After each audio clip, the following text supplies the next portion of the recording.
ለገሃርን ሲያስቡ ምን ትዝ ይሎታል? የቀድሞውን የምድር ባቡር ጣቢያ ወይስ የተለያዩ የመዝናኛ ስፍራዎች? የአዲስ አበባ እምብርት በሆነችው ለገሃር ጊፍት ሪል ስቴት እየገነባ ስላለው ቅንጡ የመኖሪያ መንደር ሰምተዋል?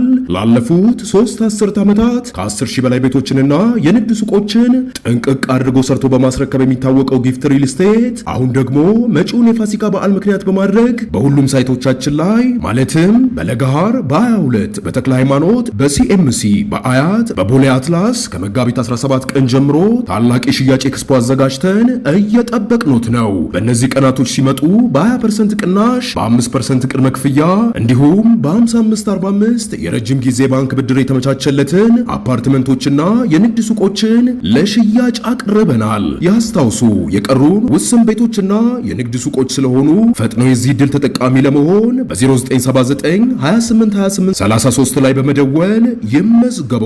ጊፍት ሪል ስቴት ማህበረሰብን እንገነባለን።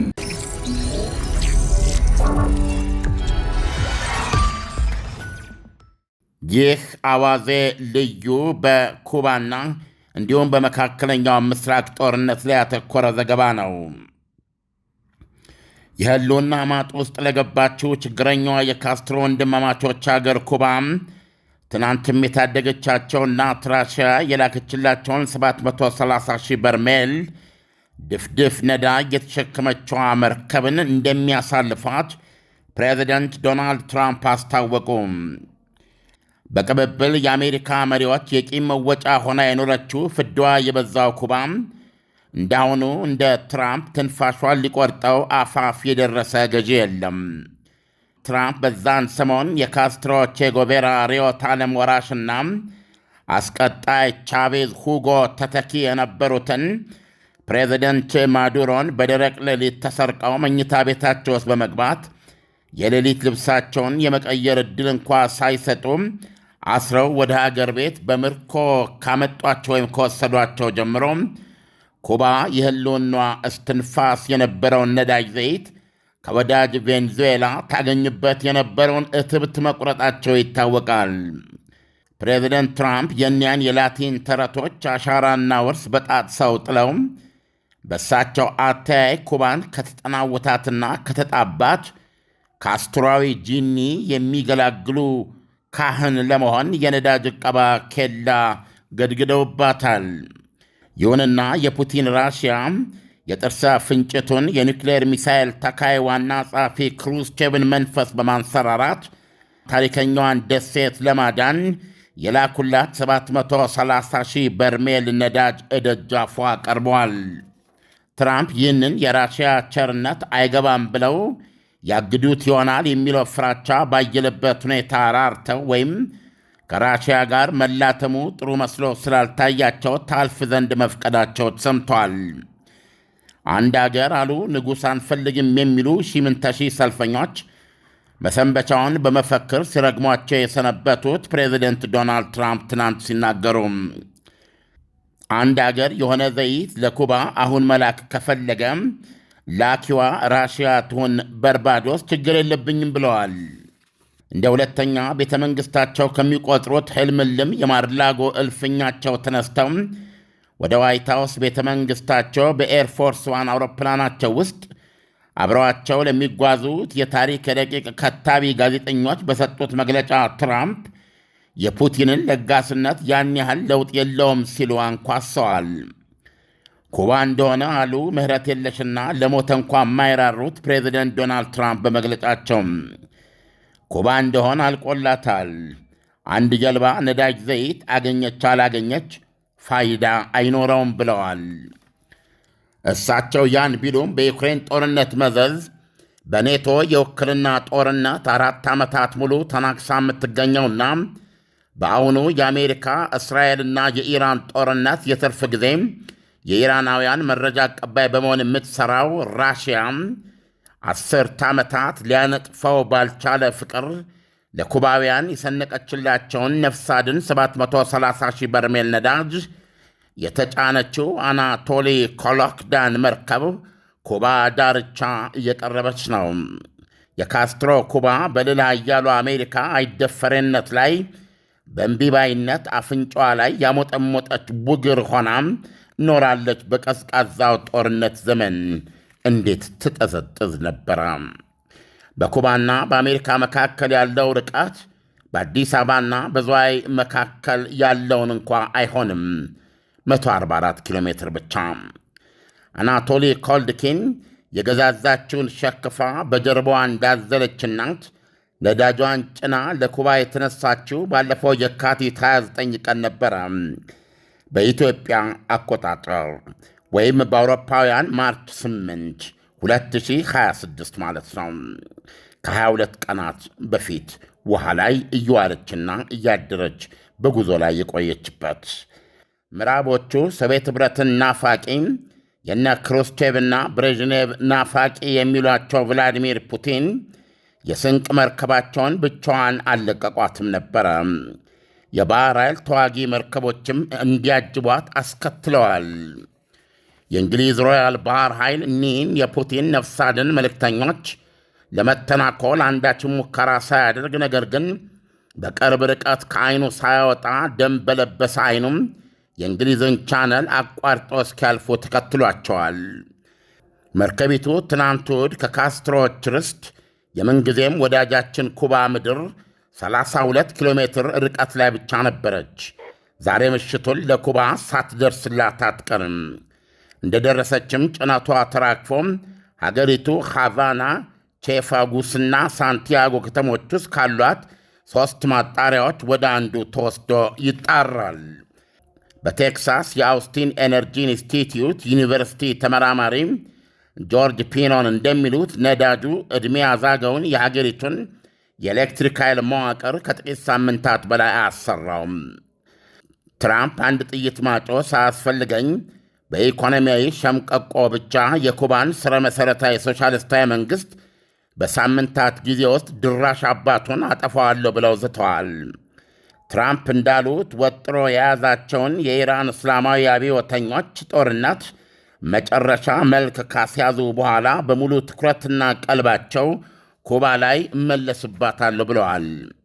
የዓለም አቀፍ ሕግ ኤክስፐርቶች ግን ሌላ እያሉ ትራምፕ ከአፍ የወደቀ ጥሬ በምታክለውና ራስን የማክበር ባህል ባላት ኩባ ላይ የጣሉባት ኢኮኖሚያዊ ዕቀባ የሀገሪቱን ሉዓላዊነት መጣስ ነው። ትራምፕ የራሽያዋ እናት መርከብ የያዘችላቸውን ስንቅ ይዘሽ ተመለሽ ከማለት ይልቅ ሕዝቡ ሙቀትና መቀዝቀዝ እንደዚሁም ሌሎችም ነገሮች ያስፈልጉታል ሲሉ ነው ያለፉት። ትራምፕ ባለፈው ጃንዋሪ 5 በፈረሙት አዋጅ ኩባን ያልተለመደና ልዩ ስጋት ሲሉም ሶሻሊስታዊ ሕልውናዋ ዕድሜው እንዲያጥር ረግመውታል። ይህ በእንዲህ እንዳለ ኢራን የእስላማዊ አብዮታዊ ዘብ ኮር የባሕር ኃይል ኮሞዶር ኢሊሬዛ ታንግሲሪ መገደልን አረጋገጠች። የእስራኤል መከላከያ ሚኒስትር እስራኤል ቃዝ አዛዡ ከሌሎች የባሕር ኃይል ከፍተኛ መኮንኖች ጋር ስብሰባ ላይ በተቀመጡበት አብረው መገደላቸውን ከ4 ቀናት በፊት ማስታወቃቸው ይታወሳል። በሌላ ዜና እስራኤል ትናንት ሌሊቱን ቴህራን ውስጥ ባካሄደችው የአየር ድብደባ ወጀብ አያሌ የሀገሪቱን የጦር መሣሪያ ማምረቻ ተቋማት መደብደቧን አይዲኤፍ አስታወቀ። አይዲኤፍ እንዳለው ማምረቻዎቹ ላይ ከ80 በላይ ቦምቦች ተጥለዋል። ከተመቱት ኢላማዎች መካከል የረጅም ርቀት መቺ ጸረ አውሮፕላን ሚሳይሎች መገጣጠሚያ ይገኝበታል። እንደዚሁም የጸረ ታንክና ጸረ አውሮፕላን ሚሳይሎች የሚሆኑ የተለያዩ ክፍሎች ማምረቻና የምርት የምርምርና የቦሊስቲክ ሚሳይል ሞተሮች ማምረቻ ይገኙበታል። አይዲኤፍ በኢራን የጦር መሣሪያ ምርት ኢንዱስትሪዎች ላይ ጥቃቱን በእጅጉ ያፋፋመ መሆኑን ገልጾም ባለፉት 2 ቀናት ብቻ 40 ማምረቻ ስፍራዎች መውቀሩን አስታውቋል። ይህ በእንዲህ እንዳለ ኢራንና ሄዝቦላ አሁን ከነጋ በተቀናጀ መንገድ በከፈቷቸው ሩምታዎች ፍንዳታ የደረሰባቸው ስፍራዎች ውስጥ እርዳታ ለመስጠት የሕክምናና የነፍስ አድን ሠራተኞች ወደ ስፍራዎቹ መንቀሳቀሳቸው ተዘግበዋል። 2 ሰዎች መቁሰላቸውንም ገልጸዋል። አሁን በሰበር እንደደረሰን ደግሞ የኢራንና ሄዝቦላ የተቀናጀ የጠዋቱ ጥቃት በሃይፋ ነዳጅ ማጣሪያ ላይ ያስነሳው እሳት ሲግለበለብ በቴሌቪዥን ታይቷል። ቻነል 12 ላይ ነዳጅ ማጣሪያው በጠላት ሚሳኤል በቀጥታ ይመታ ወይም ከወገን የጸረ ሚሳኤል ተኩስ ፍንጥርጣሪ ወድቆበት ይሁን ገና አልተለየም። ከሊባኖስ ጋር ባለው ፍልሚያም በዛሬው ዕለት አንድ የእስራኤል ወታደር በሄዝቦላ ጸረ ታንክ ተኩስ መገደሉን እስራኤል አስታውቃለች። ይህ ሄዝቦላ እዚህ ግጭት ውስጥ ከገባ በኋላ የተገደሉ የእስራኤል ወታደሮች ቁጥር ከአሁኑ ጋር 3 መድረሱ ነው። እስራኤል በወገኗ ከ800 በላይ የሄዝቦላ ተዋጊዎችን መግደሏን ትናገራለች። በተያያዘ ዜና የሊባኖስ መንግሥት አገር ለቀው እንዲወጡ ፐርሶና ነን ግራታ ያላቸው የኢራን አምባሳደር አሁንም ከቤይሩት እንዳልወጡት ሰምቷል። ኢራን አይወጡም የምታመጡትን አያለው እንዳለች ነው። የዚህ አንዱ ምክንያት በሊባኖስ መንግሥት ውስጥ ራሱ ሄዝቦላና እንዲሁም የሄዝቦላ ደጋፊ የሆኑ ፓርቲዎች የአምባሳደሩን ከቤይሩት መባረር ስለተቃወሙ ነው። ሊባኖስ ራሷን የቻለች ሀገር መሆን ተስኗታል። ኢሳያስ፣ ሁኔታዎች እዚህ ላይ ነው የሚገኙት። በተለይ የኩባ ሁኔታ በወቅታዊ ዜና ተሸፍኖ በተለያዩ ምክንያት እያየነው አይደለም እንጂ በጣም የጸና የትውልድ ቅብብል እዚህ ድረስ ያቆያት ራሷን የቻለች ደሴት ሆና የመቀጠል ተስፋ በእጅጉ እየደበዘዘ ያለበት ሁኔታ ነው።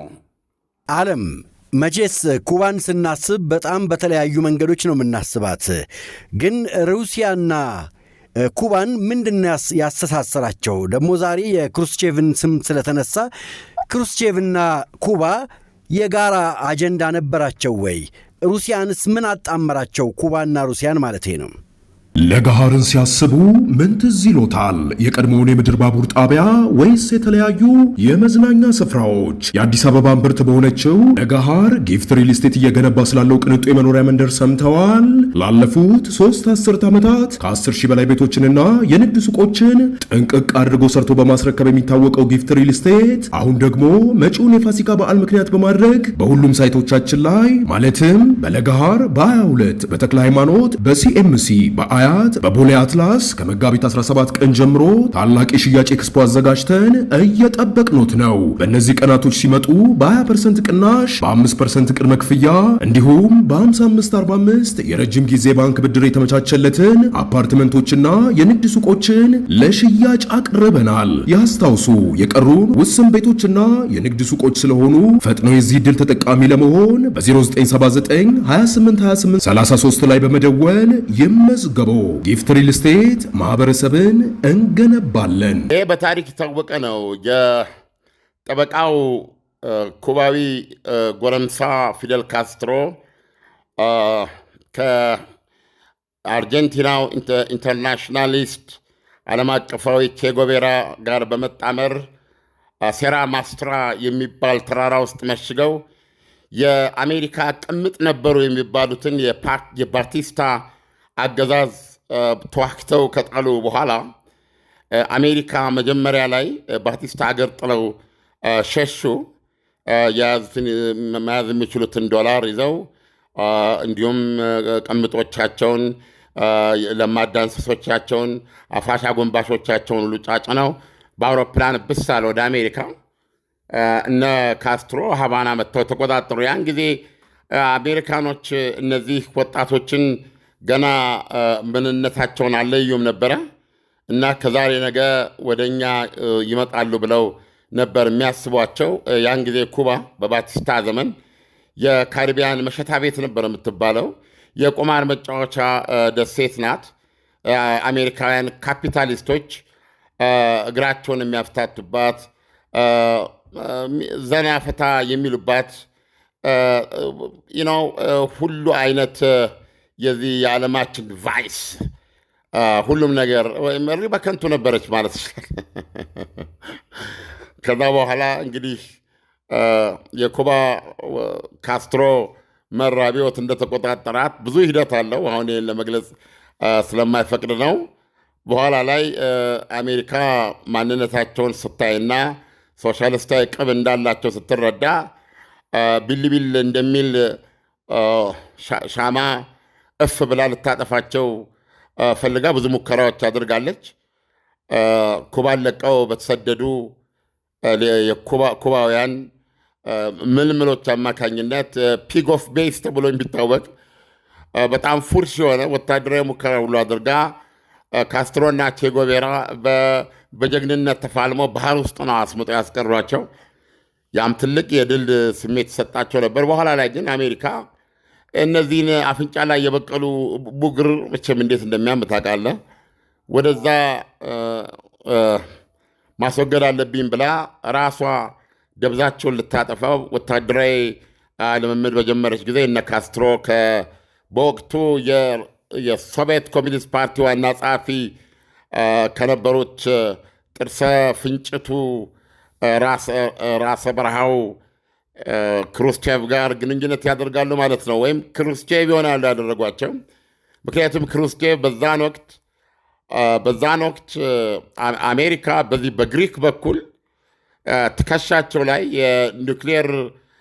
የኒውክሌር ሚሳይሎች ጠምዳ ነበረ እና ያ በጣም ነበር የሚከነክናቸው። ክሩስቼቭን በተራመዱ ቁጥር በጣም ነው የሚጠዘጥዛቸውና ሶቪየት ህብረት ጫንቃ ላይ የተደቀነ በቅርበት ማለት ነው፣ ከጥቁር ባህር ባሻገር ማለት ነው። ስለዚህ ይሄንን ነገር እንዴት አድርገው እንደሚወጡና ብድር እንደሚመልሱ የሚያውጠነጥኑ ሰው ነበሩ። ያኔ ካስትሮ የሚባል ማለፊያ ወጣት በእውነት የተማረ የተባ አንደበት ያለው ገጹ ያማረ ቁመቱ የረዘመ ሰው አሜሪካንን እምቢኝ ለማለት የፈቀደ አፍንጫዋ ላይ ማለት ነው ሰው ሲገኝ በቀጥታ አቀፉት ማለት ይችላል።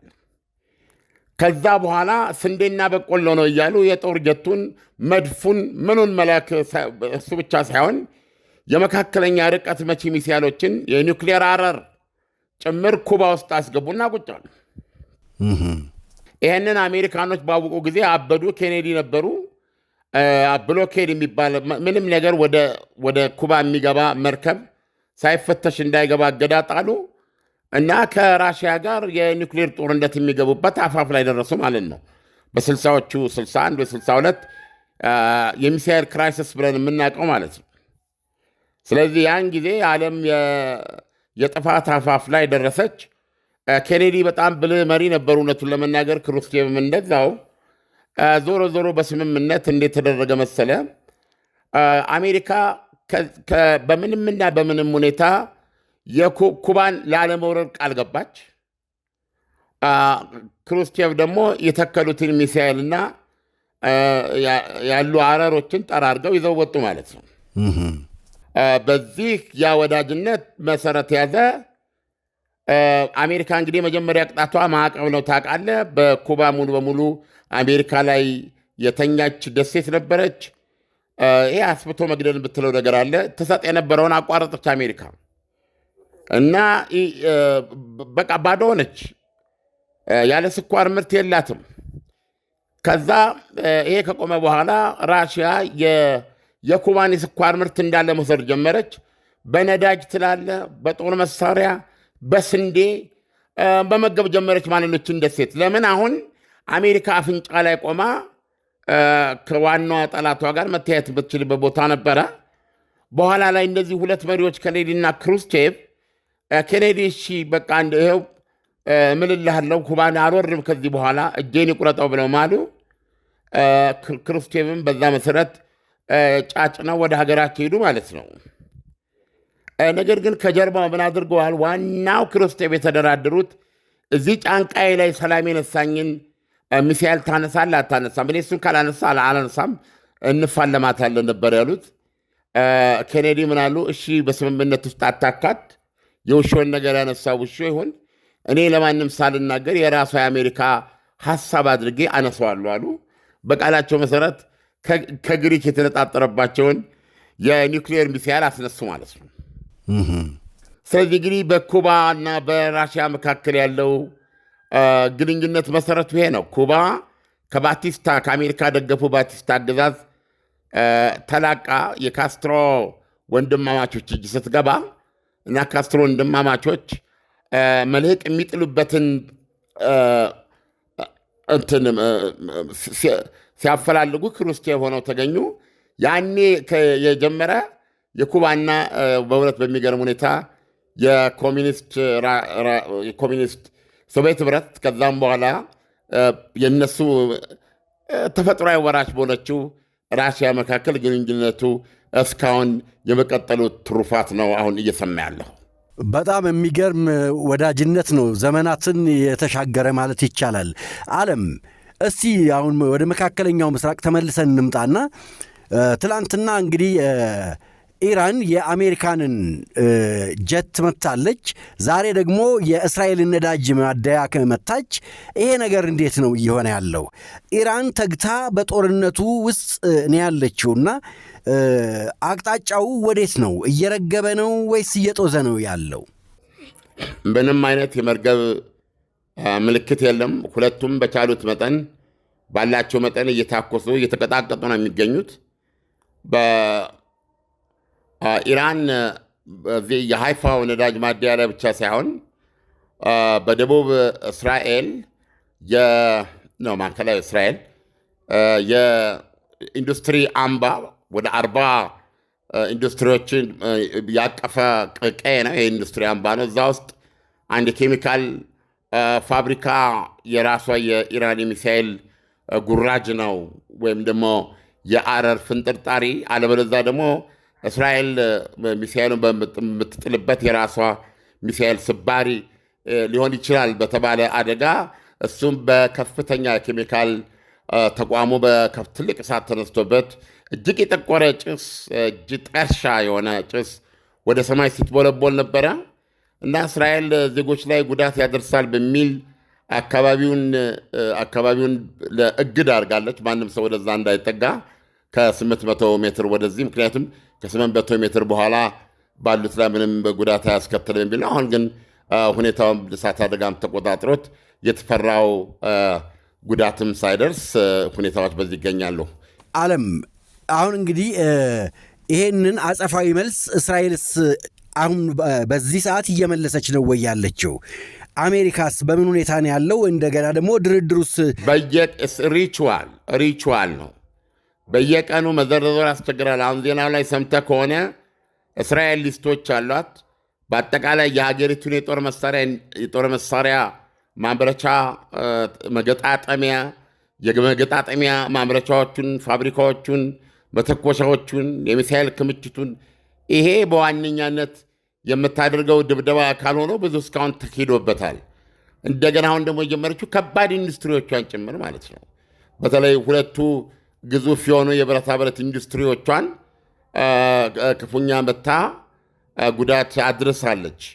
ስለዚህ በሊስት ላይ ያወጣቻቸውን ፋብሪካዎች ጭምር እየደበደበች ነው የምትገኘው እና ዛሬም ያው ድብደባ ቀጥሏል እና ጥቂት ቀናት ይፈጅብኛል በአጠቃላይ እነዚህ በሊስት ውስጥ ያስኳቸውን ለማውደም ባለችው መሰረት እየደበደበች ነው ያለችው። አሜሪካም እንዲሁ እየደበደበች ነው ያለችው።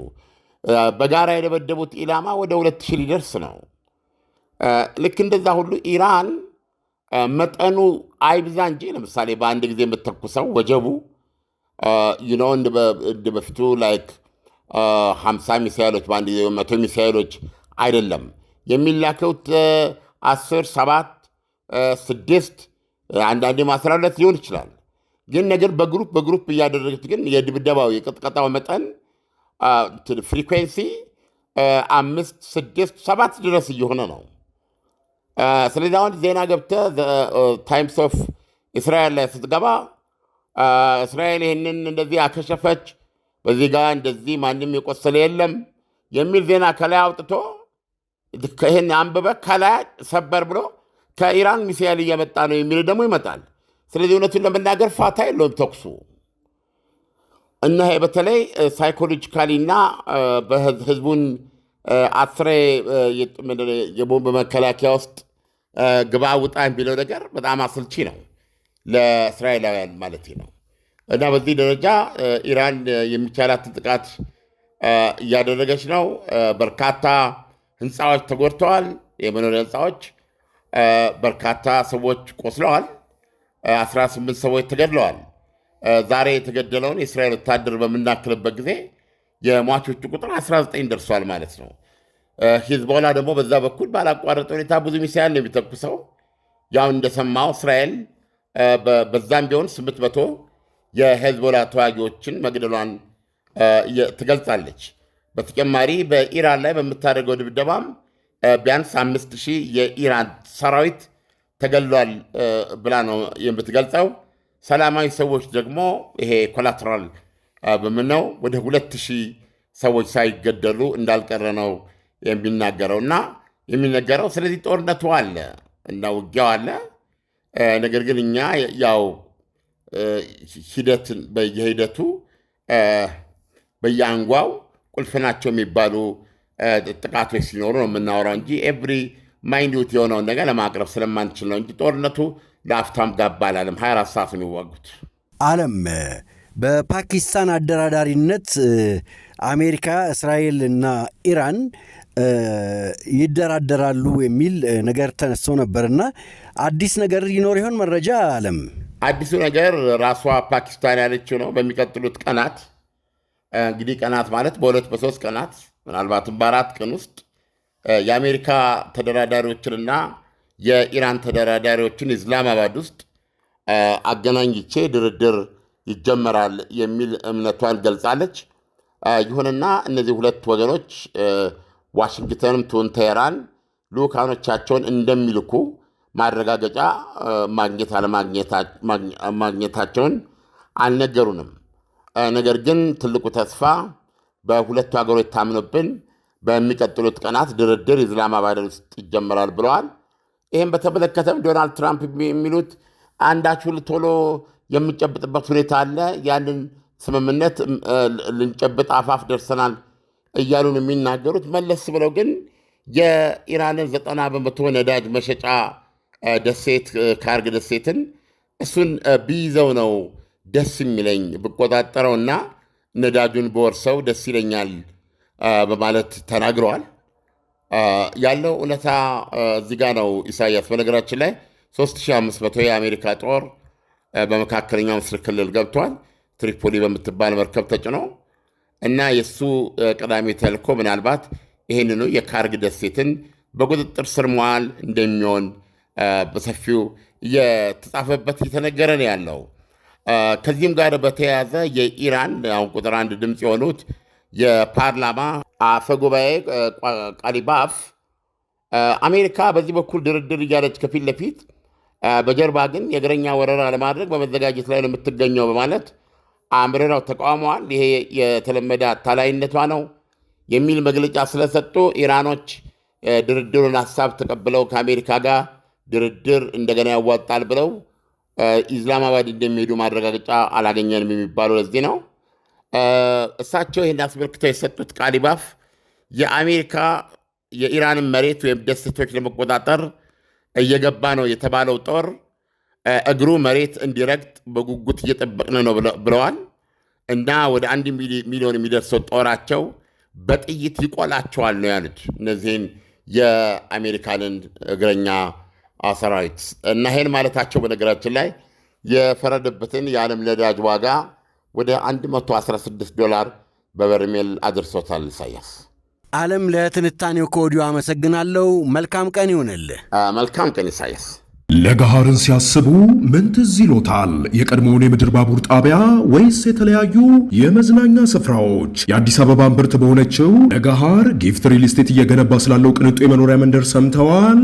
ላለፉት 3 አስርት ዓመታት ከ10 ሺህ በላይ ቤቶችንና የንግድ ሱቆችን ጥንቅቅ አድርጎ ሰርቶ በማስረከብ የሚታወቀው ጊፍት ሪል ስቴት አሁን ደግሞ መጪውን የፋሲካ በዓል ምክንያት በማድረግ በሁሉም ሳይቶቻችን ላይ ማለትም በለገሃር በ22 በተክለ ሃይማኖት በሲኤምሲ በአያት በቦሌ አትላስ ከመጋቢት 17 ቀን ጀምሮ ታላቅ የሽያጭ ኤክስፖ አዘጋጅተን እየጠበቅኖት ነው። በእነዚህ ቀናቶች ሲመጡ በ20% ቅናሽ፣ በ5% ቅድመ ክፍያ እንዲሁም በ55/45 የረጅም ጊዜ ባንክ ብድር የተመቻቸለትን አፓርትመንቶችና የንግድ ሱቆችን ለሽያጭ አቅርበናል። ያስታውሱ፣ የቀሩን ውስን ቤቶችና የንግድ ሱቆች ስለሆኑ ፈጥነው የዚህ ዕድል ተጠቃሚ ለመሆን በ0979 2828 33 ላይ በመደወል ይመዝገቡ። ጊፍት ሪል ስቴት ማህበረሰብን እንገነባለን።